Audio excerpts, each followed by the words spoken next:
Welcome to the Healthy Gut Podcast with Rebecca Coombs, the place where you can learn how to achieve a happy, healthy gut. Here's what's coming up on today's show. Welcome to episode 31 of the Healthy Gut Podcast. Today I'm joined by Dr. Rahbar, who's a leading integrative gastroenterologist in Los Angeles, California. He incorporates anti-aging and functional medicine for an integrative holistic approach to digestive care. Dr. Rahbar brings over 20 years of excellent technical skills in endoscopy and colonoscopy, along with a holistic integrative approach to each patient. Today we're talking all about Lyme disease and SIBO. We talk about what it is, how you can develop or contract Lyme disease, and why it should be considered in chronic long-term cases of SIBO. Now, I've got some really exciting news to share with you. The US editions of my cookbooks are finally available. I am so thrilled to finally be able to offer them to my US and Canadian listeners. The electronic version of the cookbook is available today. You can buy a copy at sibocookbooks.com. The printed editions are coming in the next couple of weeks. They will be distributed locally from the US, so the postage that you will need to pay is a fraction of the price that people have had to pay coming from Australia. So I'm so thrilled to be able to offer all my gorgeous US and Canadian customers those books in the measurements and terminology that you are accustomed to.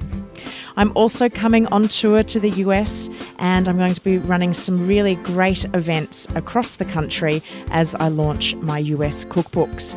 Stay tuned because I will be announcing the live podcast recordings that I'll be doing, and I would love for you to come along and join me with them. You'll get to see me and the specialist that I'm interviewing in person. I'll also be doing book signings and some really fun SIBO events in various cities across the US. If you would like to find out more about my events and be the first to know where you can purchase a ticket, head to thehealthygut.co/events. And I really look forward to seeing you in person when I come to the States in June and July. Enjoy today's episode.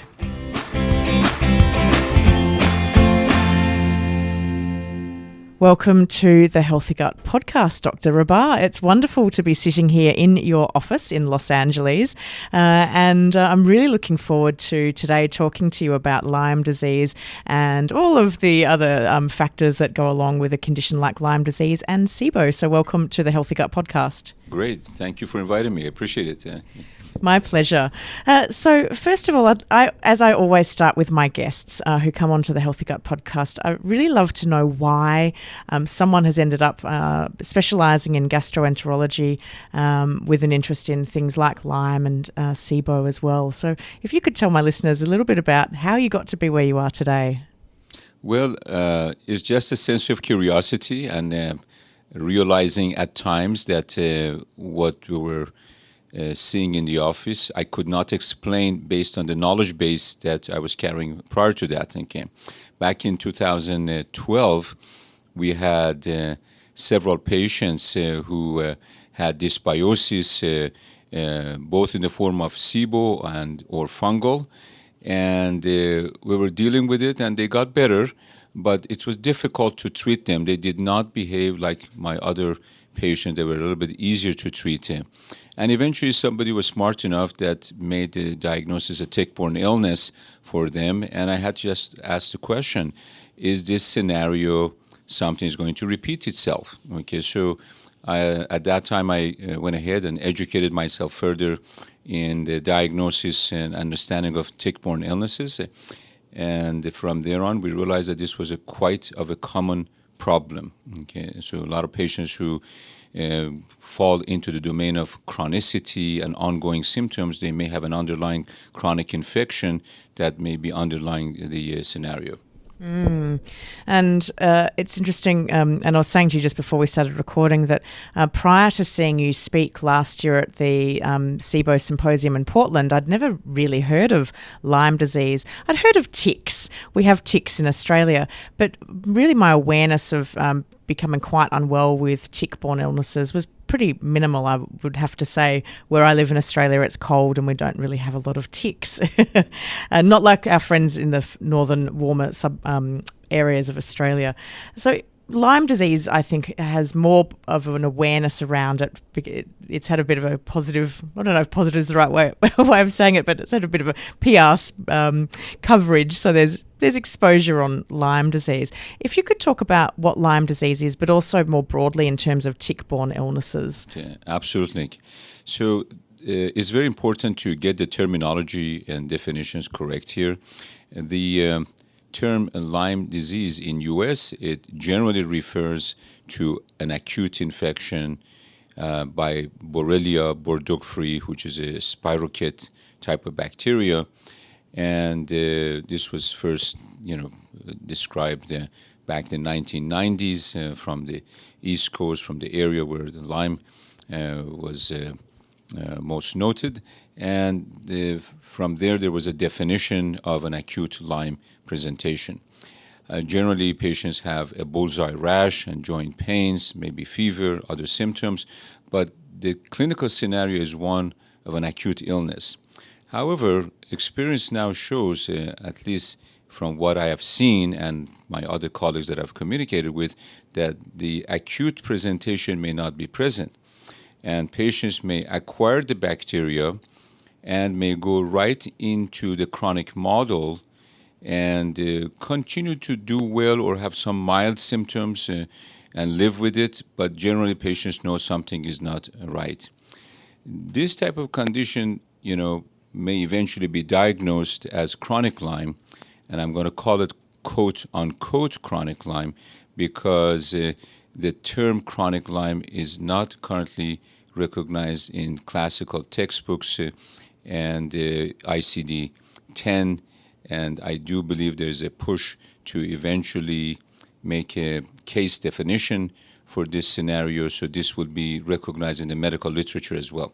So you're going to hear the term chronic Lyme, but that's something that physicians like myself end up using for certain chronic presentations that patient would have. And we can talk about, what the presentation would look like. Also, when there's an infection like this, I don't want to call it necessarily a tick bite. There are other vectors, a variety of vectors that can transmit infections, and sometimes they piggyback each other and they kind of go in, and I call them co-infections, and there's a bunch of other ones, I call them companion infections. So when you keep checking, you'll find a variety of infections may be present, or at least the footprint is there that the individual may be dealing with a variety of chronic infections in their body.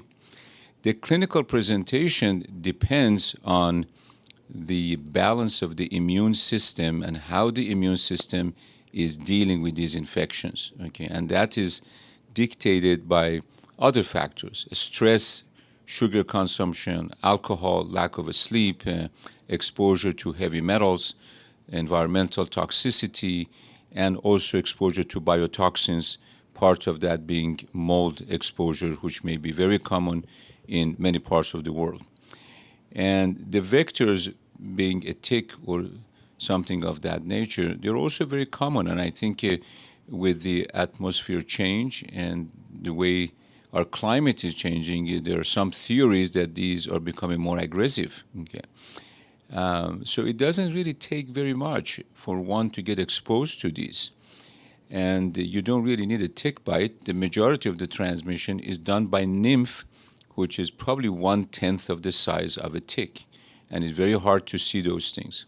And some of these may survive a year around in different temperatures.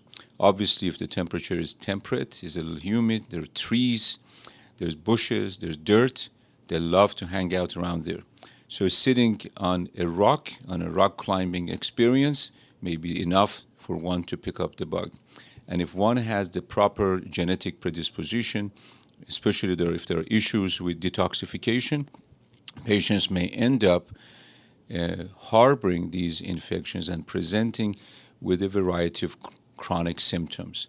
What we saw, which at least in our experience was an eye-opener, because I've been in practice for 35 years, but it's only for the last 5 years that I've started to see something I never saw before, that patients with these type of tick-borne or vector-borne illnesses may primarily present with digestive problems. And among those, when we looked back at our data, about 65% of the patients had SIBO, And among those, we found out that the ones that they were high methane, they were particularly red flag.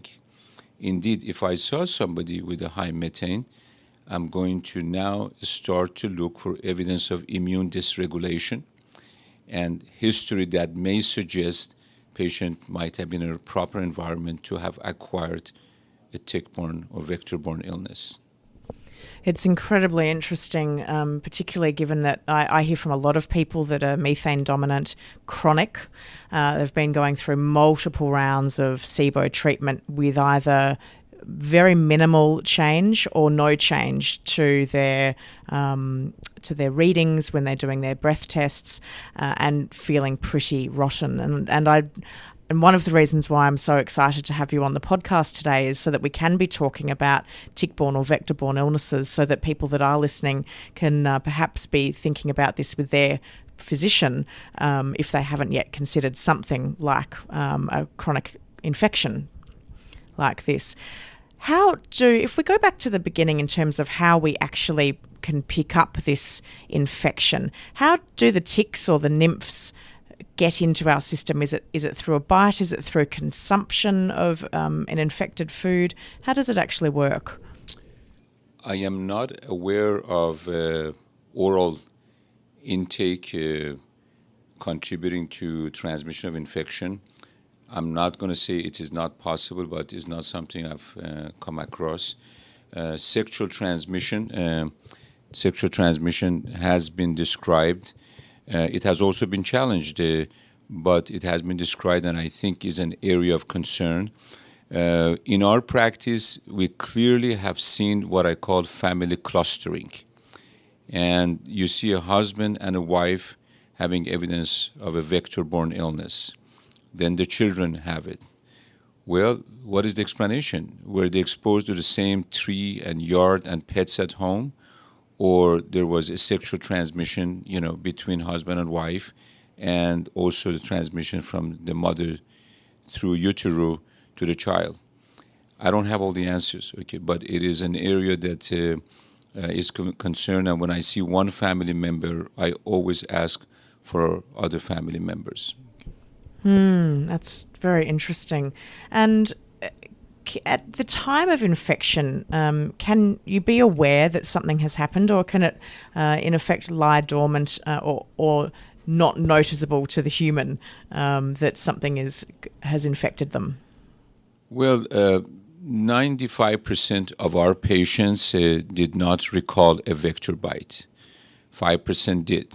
Indeed, some went back to years before, so I do remember something of a bite. And some of the descriptions were more convincing than others. And sometimes they had a picture of the event, so we could look at it. So I definitely think that some patients are aware that something happened. But interestingly, whether they take antibiotics right after that or not take antibiotics after that under medical supervision, they may continue to have symptoms or be well for a while and not go through the acute model, which I was trying to explain. So when somebody harbors these infections or they have the bacteria in them, the clinical scenario can go to a situation is somebody is completely asymptomatic, or they may become symptomatic down the line, or they may only have lab abnormalities. That's the way we have seen it in our data. That's very interesting. And I'd like to talk a little bit about mold exposure, particularly any of us that have lived in wetter climates or humid climates can often experience mold readily. I lived in the UK for 7 years, and one of the last places I lived in was full of mould. The entire basement flat was just brimming with mould. How would a mouldy environment lead to a vector-borne or tick infection? Absolutely. And first, I'd like to give the credit to Dr. Shoemaker, who has done a lot of the writings and the research in this area and has shared his experience. Our experience has evolved over the last few years in this area. Although I do not consider myself at this juncture a mold expert, we are seeing the association with tick-borne illnesses more and more. The reality is that the mold exposure is quite of a common problem. I mean, I think water damaged buildings are common, and some people are susceptible to the exposure to the biological toxins that they are coming from the mold components. So once a person is exposed to them, they may continue to harbor these fungal elements in some parts of the body. Sinuses are common areas for this. And I believe that actually in susceptible patients, the presence of the mold, if it's active and there are biological toxins present, it may create a chronic inflammatory condition. And as part of that scenario, if there's dormant Borrelia or Lyme sitting in the background, it may cause activation of that illness as well. So you could have a hodgepodge of basically two or more infections going on at the same time. And I truly believe that people who might have been stable after a tick bite for a while and then suddenly years later they became ill, I think there was probably a risk factor or a trigger factor. And that might have been, again, stress, high consumption of sweets, alcohol, lack of sleep, or exposure to mycotoxins. And do we know how those stresses trigger the infection to become acute? Well, it's not becoming acute, it's becoming more manifested still in a chronic way. We know that the stress has an effect on the immune system. I mean, at the beginning, it may be associated with high cortisol level. Many of our patients, particularly women that they have issues with recurrent yeast infection, they generally have a stress type of pattern, or at least when we believe the body is stressed. So somehow I suspect that changes the immune system and the balance it might have created previously with the other infections in place. And I mean, that would be my explanation. And for so many of my listeners, stress is unfortunately quite a large component of their life because they're chronically unwell. They're often feeling quite stressed about the fact that they are chronically unwell. They're not feeling very good. They often have busy jobs. They're busy. I've got a lot of mums listening to the podcast, so they're busy women running entire families, trying to keep a career going, trying to manage their health. Stress can be a really big factor. Absolutely. And we always try to consider that, as part of the equation when we speak to the patients. And I think it's also important to know that because the treatment protocols would require sometimes that you remove the individual from the stressful environment or show them some coping skills to deal with whatever is going on. And I talk a lot around stress reduction on many episodes of the Healthy Gut podcast, just because stress really doesn't do us many favors when we're dealing with such chronic stress levels. Absolutely. And the illness itself becomes part of the stress, just not feeling well, having difficulty to deal with issues, financial matters, and it just keeps adding up. So a support system in this scenario is very, very important. Let's talk about how, if somebody suspects they may have Lyme disease or a vector-borne illness, What's the first step in terms of trying to identify if indeed you have that? Well, the first thing I believe it should be done is taking good history, basically mapping out what is digestive, what is non-digestive symptoms, which one tends to predominate, how did it start, what makes it better, what makes it worse, and try to do a lifestyle modification to see if we can improve the sense of well-being. Admittedly, it's not about treating the test, it's about treating the patient. So if you work with somebody and you optimize the gut function, clearing the dysbiosis and correcting nutritional deficiencies, and they felt better, I'm not sure if I want to jump into a treatment. Okay, I will continue to support the immune system.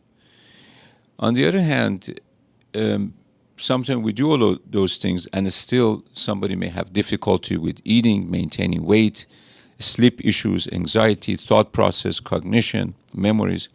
And those patients, they probably have more active infection, presence of cytokines, and the infection needs to be treated. And is there one test that is taken or that is conducted to say, yes, you definitely have a tick-borne illness? The simple answer is no. There is no one test, and I personally do not rely on one test, and I don't believe other physicians do. The methodology we have at this time is not perfect. They're expensive. There is a lot of controversy in this area. Some labs, they do a great job, but they may not be accepted by another group of scientists. So the controversy in this area continues, and I certainly hope that these podcasts will eventually ignite some interest at the university level to bring scientists into putting money and research into this. So the same way that we resolved hepatitis C to treatment with one pill, that's what I like to see to happen for this. We need investors and we need research. Yeah, and really there needs to be that groundswell of interest in order for that to happen, doesn't it? Yes. Yeah. Let's hope this podcast can help towards that. Treatment. You've talked around lifestyle, looking at how a person can modify lifestyle behaviours, perhaps reducing stress, putting better support systems in place, and also looking at the immune system and supporting gut function. Are there any other treatment options available? Is it a case of taking perhaps antibiotics if it's a bacterial infection? What else is available to people? Generally speaking, the type of treatment is dictated by the gravity of the illness and the response to the initial gut optimization and lifestyle modification. I would say about 1 out of 10 of our patients, and it's a small number, but it still could be significant, they did not require further steps. Further steps to treat the infections, again, may be diversified to those that would be antibiotic-based and those that are probably not antibiotic-based. For patients that are somewhat less ill, I personally would tend to use non-antibiotic approaches, but that also depends on what we're dealing with. For example, Babesia, in our experience, is one of the more difficult ones to treat, and it may require more traditional treatments. Having said this, there are a variety of protocols available out there on herbal-based, which comes from the experience of very astute physicians that put it together, and some patients, I believe, benefit from that. Once there is a failure on one treatment method, which there will be somewhere along the line, one can choose another method.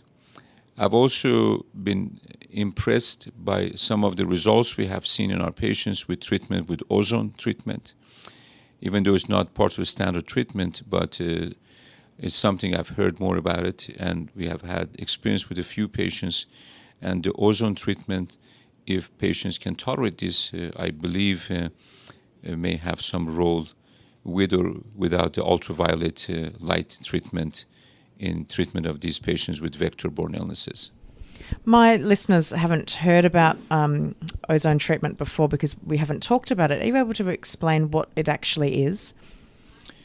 It's basically using O3 instead of O2, which has somewhat of an oxidizing effect. But at the clinical level, it may actually function as an anti-inflammatory and as anti-infectious, if you will. I'm by no means the expert in this here, okay? And I think the credit goes to Dr. Robert Rowan, who did a beautiful presentation at the last Lyme conference. There are a few physicians also in Los Angeles area who do provide this service, but the mechanism of action may not be completely known, but I believe it's anti-infective and anti-inflammatory, if you will. That's very interesting.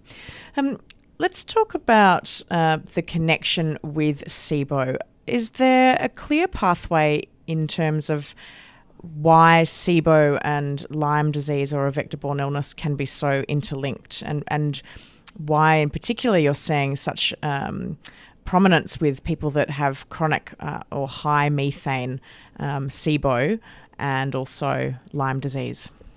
Well, first of all, credit goes to Dr. Mark Pimentel from Cedars, who did a beautiful research on identifying a potential cause for post-infectious IBS and presence of the vinculin antibody and the model of autoimmunity that is triggered by a food poisoning. However, at the same time, the same group published not too long ago that the methane producers may not follow this rule. And that has been also our experience, that presence of the methane may be a phenotypic manifestation, means is a way of seeing something. It may not be the primary problem. That means that the methane is there, the bacteria is very active, but it is only implying that something is wrong. Okay, and we still need to learn how we got there. Okay, so the vinculin antibodies and the cytotoxin B that was mentioned, those markers may not be very helpful in patients who have methane producers. When I see methane, I usually think about immune dysregulation, so I look for a cause. Among those, the majority have had evidence of vector-borne illness. However, some patients did not. A few that did not, but they did have evidence of mycotoxins. And it appears that the mold exposure, with or without presence of other chronic infections, may also be a player in this here. Another interesting scenario to consider is a lot of patients with evidence of mycotoxins or mold exposure, they may have sinus-related symptoms. They have generally chronic, low-grade sinusitis or allergic type symptom. It looks like they just live with it. And when we started to culture many of our patients, we noticed that they have abnormal bacteria or sometimes fungi present here. And if they have postnasal discharge, I speculate, and I don't believe this is well published, that when they're sleeping at night, they'll be swallowing some of the postnasal secretions, and perhaps that's feeding the gut. Because we found that a lot of our patients were very difficult to treat, and they keep showing high numbers of, gas-producing bacteria. They also have bad sinuses. So to help them, we may have to go, to a different location. Even though I'm a GI doctor, but I need to think about, is the sinus a source? So we have now started to develop collaboration with a lot of our ENT physicians who help us in managing that department. That's very interesting, and I'm thinking of myself, in fact, that prior to clearing my SIBO, I had a constant nasal drip, which I put down to having had my nose broken. Yet, now that my SIBO has gone, I don't have it. It's very interesting, and I used to get chronic sinus infections, and they've all cleared up as well. So there's definitely... whether that one caused the other or whether it was just a correlation, it is interesting.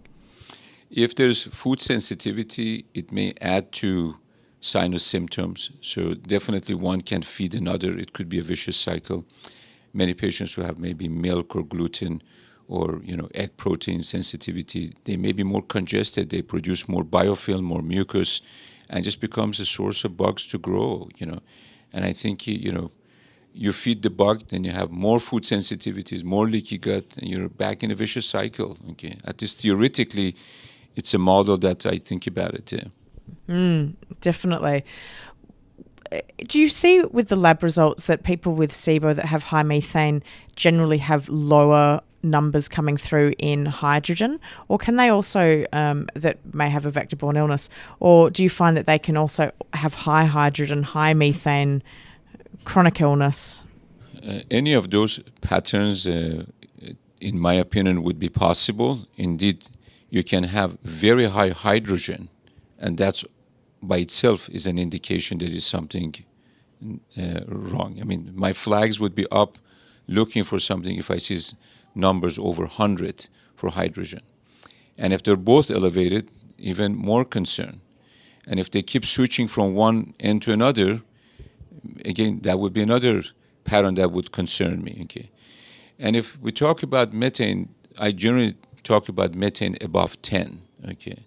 And the higher the methane is, the more concern, at least I would have in my mind.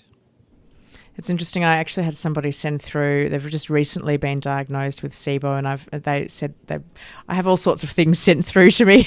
And I was looking at their numbers and I was like, wow. And their hydrogen was, 120 something at its peak. Their methane is sort of sitting into the 30s, 40s. And I was thinking, my gosh, there's a lot going on in this person's small intestine when you see those kind of numbers. I know I get asked a lot by people, if I have Lyme, should I be treating the Lyme? Should I be treating SIBO? What comes first? Is it chicken and the egg? Or do you have a clear treatment plan for when you have a SIBO and a Lyme or vector-borne illness patient? As a general principle, I believe the gut optimization should be done first. Nutritional replacement, correction of malabsorption, because your drugs and nutrients are going to go through that gut anyhow. And if patients have intolerances, it's going to be difficult to treat the tick-borne illness. So generally speaking, I help my colleagues that they treat vector-borne illness when I refer a patient that we have done our homework with the patient to optimize the gut dysbiosis, whatever we can do to make the patient feel better before they go into an attack mode, if you will. Having said this, occasionally I have reversed the scenario. When we felt that we could not go further, I told the patient, that I think we may have to reverse the scenario. It would not be wise to do the same thing that does not work.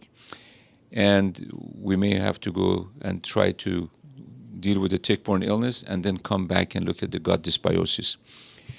In our experience, the patients who were referred by Lyme and vector-borne treating doctors, only 15% among those had positive SIBO test. So it looks like if one goes through the treatments, the SIBO may just get wiped off. Okay. That's it's very theoretically interesting. okay. Yeah. So I could see clearly if I got referral samples because we do get samples from Germany, from East Coast, other places. And the number of SIBO patients were a lot less. Okay. Very, very interesting. Absolutely. Yeah. And my next question is around, let's think of those chronic, particularly methane-dominant SIBO patients who are on round 8, round 10, round 12 of treatment, and there's no real improvement in either symptoms or numbers.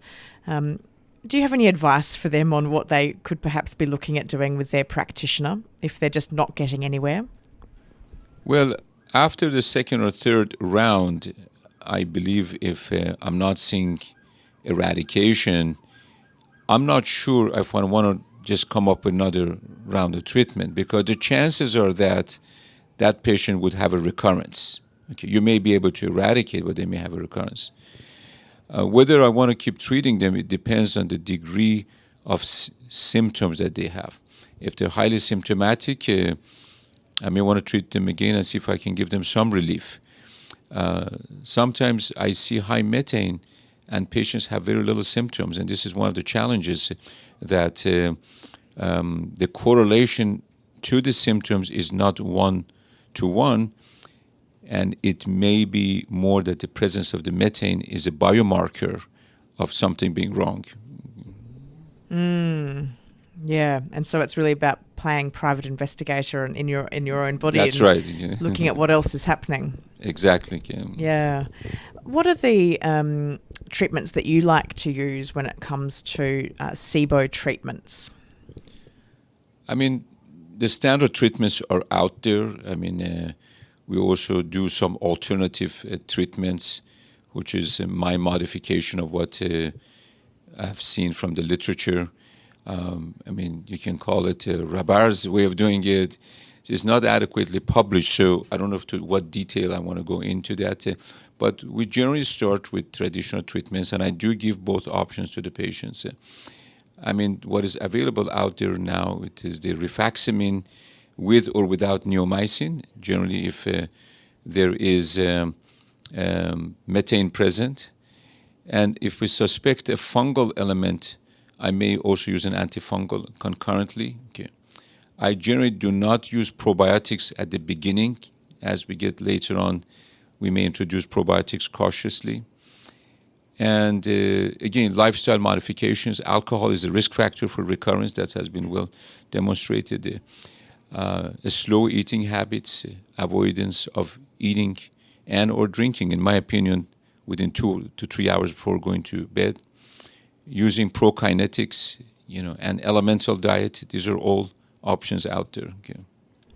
It was interesting. I was before meeting with you today, I was conducting an interview with Dr. Lisa Shaver, and one of the things we were talking about was around slowing down our eating. And one thing that I learnt to do through my own process of recovering was to slow down eating, because I'd been a speed eater for most of my life, and I can't tell you the difference that made, just that simple act of slowing down. It had an enormous impact on how I felt, how I digested my food. And absolutely. Okay. Yeah, cheap and easy. Yes.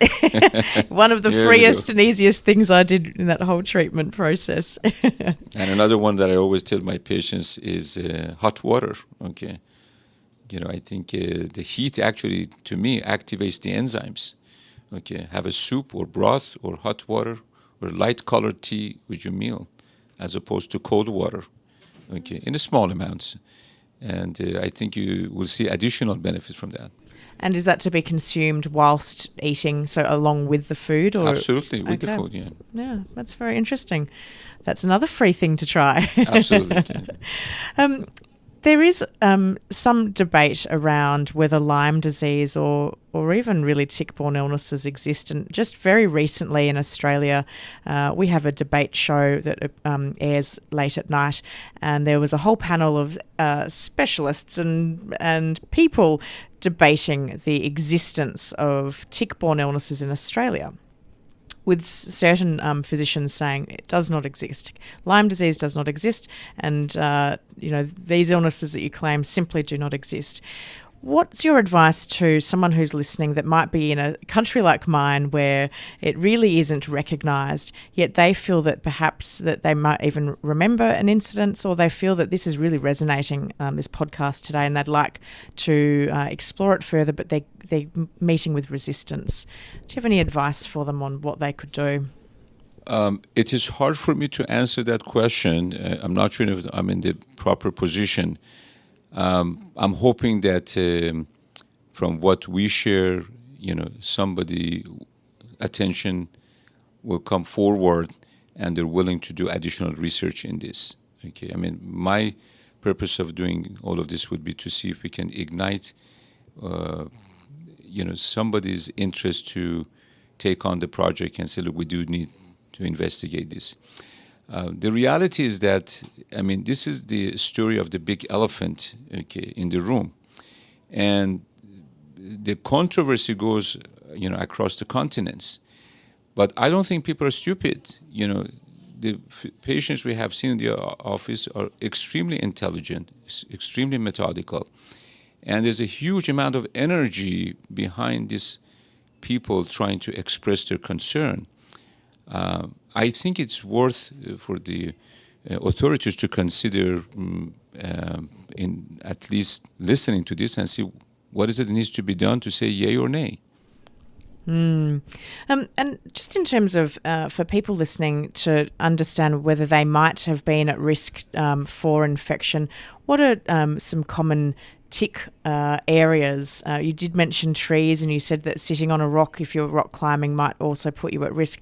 Are there any other aspects that people should be mindful of where they could pick up an infection? First of all, in our experience, the European genes, to me, it's a source of susceptibility. Just an observation, we're not trying to be judgmental. Almost 80% of our patients have been Caucasian females. So I'm a little bit concerned when I see a patient of that background. The second thing is that this is really an illness for the most part of people who are outdoor, athletic, people who are nature-oriented. They like hiking, camping, being outdoor. They like the nature. I do too, And if we have the proper genetic predisposition, then we're susceptible to this. And one has to take extreme precautions when you're outdoor nowadays. If you have an astronaut suit, put it on and zip it up, Or read some guidelines online as how you can actually prevent exposure to these bugs, Outdoor activity, bushes, trees, grass, these are the areas where they are. And can we see them? You did talk about the nymphs, which I'd imagine are very small, but are they visible to the naked eye? The nymphs, I think they're very difficult to see. I mean, I think the majority of the time that's the problem. I mean, ticks you can see, but I've had patients who reported to me they had one on their thigh, and they had the long pants on, and they saw it at night. Well, how did it get there? It must have been crawling up, Apparently, it could be very subtle. I hope I give you your answer. Yeah. Lots to think about. And it's funny, in Australia, we talk about dogs getting bitten by ticks, but we never, dogs and cats, and how sick they can get. But there's nothing really about how sick humans can get with tick bites. I don't know why that is. Well, first of all, let me make a quick comment here. Dogs, they do get Lyme disease, right? And glomerulonephritis is actually one of the major manifestations in dogs, and it kills. So a dog with a kidney disease is suspicious. If I had to have a dog, I prefer not a black dog because I would never see the tick on them. I would also not invite the dog to come to the bed because it makes it challenging. If your dog goes outside, I think it would be helpful if they don't run into the bushes and where the dirty areas are, if you will. If you have grass, perhaps you could change it to artificial if it's a small area. And cats are more dangerous because you don't need ticks with cats, you need fleas. And fleas, they transmit particularly Bartonella, and it's a lot more contagious than the Borrelia. A lot more contagious, and the two can mimic each other. So interesting, and for people like myself who, are real dog and cat people, and I'm just thinking of when I had a dog and a cat, to stop the dog from rolling around, as soon as you wash the dog, out they go and roll around in dirt and want to make themselves dirty again.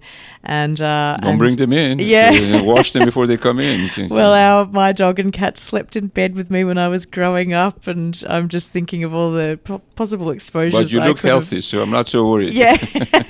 Though I am a risk factor. I'm Caucasian. My bloodline is all European, and I'm female, so it puts me at risk. But I'm in pretty good health these days. My apologies. Yes. Didn't mean it in a bad way. Yeah. Dr. Rahbar, it's been so interesting talking to you today about Lyme disease, tick-borne illnesses, vector-borne illnesses, and SIBO. If people who are listening to the podcast would like to reach out and connect with you, how best can they do that? The best thing to do is to send a brief email to our general email box. If we can answer it, we will try to do that. Lovely, and I'll have that link in the show notes. Great. Dr. Rahbar, it's been wonderful to have you on the Healthy Gut podcast today. Thank you so much for inviting me. Really appreciate it. I hope you enjoyed today's episode with Dr. Rahbar. I know I found it fascinating talking to him when I was in LA recently. If you would like to access the full transcript of the show or the show notes or any links mentioned in today's episode, head to thehealthygut.co/Lyme, and that's spelled Lyme. Don't forget to leave a rating and review on iTunes. I love hearing your feedback, and do share it with any friends or family that you know who may either have Lyme disease or SIBO. You can follow us on Facebook, Instagram, Twitter, YouTube, Pinterest and Google+. We're just under The Healthy Gut. And don't forget that you can grab your very own US edition of the SIBO cookbooks from my website, sibocookbooks.com. And the US editions are available in electronic form at the moment, and the printed copies are coming very, very shortly. I'm just so excited to get them out to you.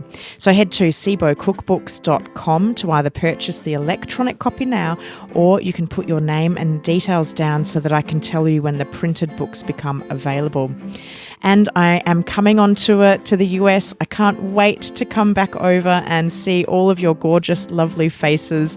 I'll be touring around the country, and I'll be putting on plenty of SIBO events for the SIBO patient, as well as doing some really fun live podcast recordings and really having a great time. And I really hope to meet so many of my gorgeous listeners as possible. I'll also be launching the US editions of my cookbook, so you can always come and meet me, grab a copy, and I'll sign it for you. If you would like to stay in the loop for what my events will be, where they will be, and the dates and how you can grab a ticket to any of them, head to thehealthygut.co/events and just put your name and email address down, and I will let you know as soon as the plans are finalised. I look forward to seeing you in the States.